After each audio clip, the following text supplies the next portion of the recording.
Nous avons créé notre armature.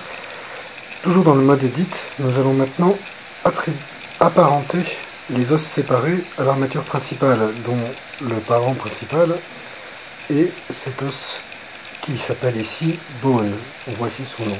On peut les renommer, je ne prendrai pas le temps de le faire ici. C'est pourtant conseillé pour s'y retrouver. Pour apparenter les os, il suffit de les sélectionner, clic droit, et vous voyez ici leur nom, Bone 004. On vous propose de faire Child of, enfant de. Et bien je mets Bone, qui est ici, l'os du bassin qui m'intéresse. Je vais chercher le nom de cet os du cou, Bone 002, et je vais apparenter ma clavicule au Bone 002. C'est important, si je n'avais pas fait cette opération, par exemple, si je désactive ici le Bone 002 et que je passe en mode pause, j'ai fait Tab qui me permet de passer d'édition à mode pause, le mode pause qui sera le mode de l'animation, et que je prends l'os parent de l'armature, vous voyez que le bras ne fuit pas. Je retourne en mode édition et j'apparente bien ma clavicule au Bone 002. Autre opération que je vais faire cette fois-ci dans le mode d'animation, une opération purement liée à l'animation, je vais faire en sorte, vous voyez ici, mon os bouge tout seul, faire en sorte que, en prenant mon pied, n'est-ce pas, je puisse diriger toute ma jambe. Je vais donc ajouter une contrainte IK Solver, IK inverse kinématique, cinématique inverse, Solver, calculateur. Voilà, mon os a changé de couleur, et il dirige, oulala, tout mon squelette, c'est trop. Par défaut, la longueur de la chaîne, ici, dirige tous les os. Je lui demande de diriger uniquement 2 os.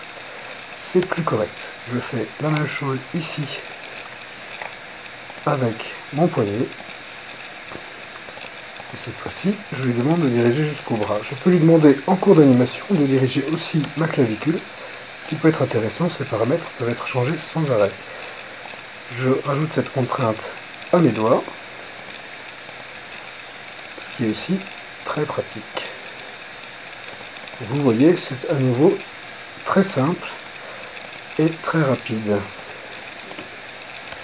Je vais enfin, après avoir attribué tout cela, créer un miroir, donc en sélectionnant l'ensemble de ma moitié de squelette,